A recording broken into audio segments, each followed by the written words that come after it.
We got to talk the continuing saga of the cicada. For millions of years, they have survived. For decades, they have laid in wait.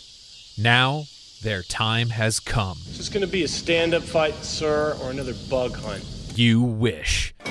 This summer, just when you thought it was safe to go outside, they're back. Nowhere is safe. Open up my eyes! Eyes! Ah! No one can stop them. Game over, man. It's game over. All we can do is survive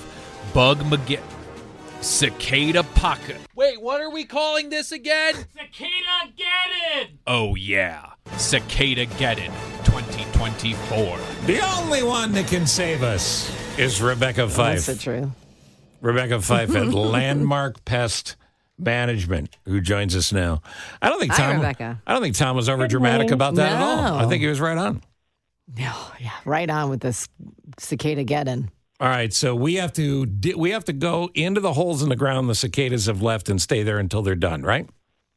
I was in the woods yesterday because it's not only about to be cicada season, it's morel mushroom season. Oh. So I was walking in the deciduous forest in the Des Plaines and Park Ridge area yesterday in some of my best mushroom spots, and I picked a couple dozen morels, got one tick, but what I saw was cicada emergence holes that they're going to come out of in the next couple weeks.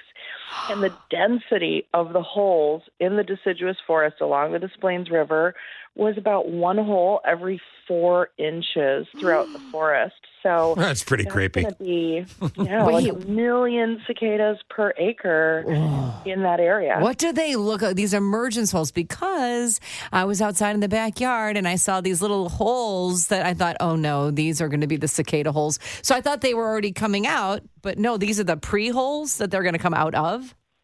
Yes. So they tunnel all the way up to the top. And sometimes it just looks like an opening about the size of your pinky finger. And sometimes they actually build a little cap on it called a chimney or turret. And these little caps are pretty cool looking. You can pull them off, and sometimes the cicada's up in the cap or sometimes it's down in the tunnel. And these emergence tunnels, they're going to come out of when the conditions are right. And it's not an exact science in terms of when they emerge because a few things have to align. One is soil temperatures are usually 64 degrees when they emerge. Air temperatures are usually in the 80s. And it's usually after a really good rain that soaks the soil about 6 or 8 inches down. And when all of those things happen, and when the cicadas sense that those things are upcoming so that they complete the hormonal process to mature inside their nymphal form, the adult within the nymphal shell becomes mature, then they emerge when all of those things align. And you still love them. I love them. Yeah. You love them.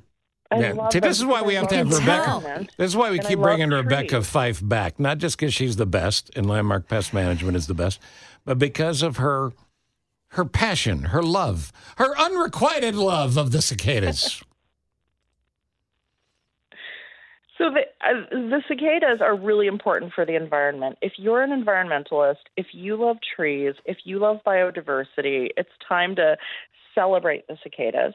And the reason is, they help the environment in so many ways. So these emergence tunnels that we've been talking about are a conduit right down to the tree roots for water and nutrients. They also naturally aerate the soil. So trees that coexist with cicadas, their soil gets aerated and they're able to grow higher quality roots through those empty spaces that stabilize the trees and increase their nutrition. They also, people assume that having cicada nymphs underground for 13 years or 17 years, sucking the nutrients they need from the roots would be bad for the tree, but it's not. The xylem that they drink is a really low nutrient fluid, so the trees can totally spare it, and they're symbiotic with cicadas. So then when the cicada females lay their eggs, they choose only branches that are pencil size or smaller So this is the very outer portion of the tree. And when those are pruned, it's actually really good for the tree. They pretty much prune the tree in the same way that botanists would prune the tree if they were trying to make the tree healthier. So the year after a periodical cicada emergence, because of that natural pruning effect, trees are healthier, evidenced by more fruit and more flowers. Wow, that's interesting. So how do we get the cicadas in our yard to go over to our neighbor's yard and leave us alone? You don't want that. You want them. Oh, we do? Yes. Yeah, I want them. The emergence holes don't cause any problem. The cicadas themselves don't cause any problem other than, if you're hosting a backyard wedding or graduation and you plan to make a video, well, cicadas are going to be screaming about their love life in the trees and it's going to be on your video. But other than, that sound, there's really no negative implication of having cicadas out. And it's, a rare experience for the periodical cicadas to be out.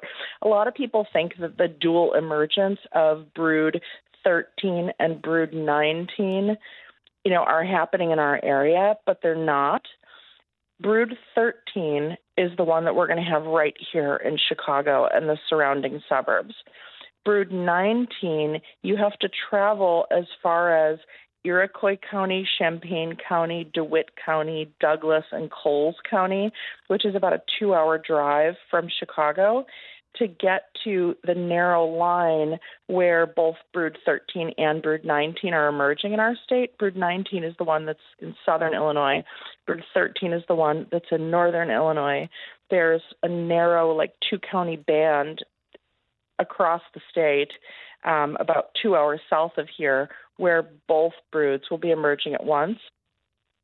So you'd have to travel, and I think you should actually. Did you go anywhere to see the eclipse? Did you go to the Path of Totality, or do you know anyone who We were actually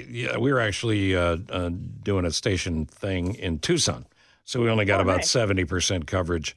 So no, we did not get to the Path of Totality.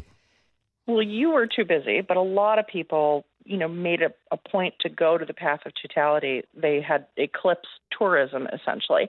And I think we should have cicada tourism. So I will be loading a van with friends. I'm going to rent a 17-passenger van once I see on the news, where the best of the emergence is happening. And we're going to go down to Iroquois County or Champaign County or DeWitt County or maybe Douglas or Coles, about a 2-hour drive, and see, and film and photograph this event that's such a rarity that it hasn't happened in 221 years since Thomas Jefferson was president. This is a pretty rarefied experience here in Illinois, and I'm not going to miss my chance to drive down to see the dual emergence. And we're going to count on you to do all of the record keeping on it and then report back to us. But really quick, my neighbor is doing a huge landscaping project, and the landscaper came over and said, we're going to do this, tens of thousands of dollars. But we got to wait until the cicadas are gone. It's because they don't want to dig them up?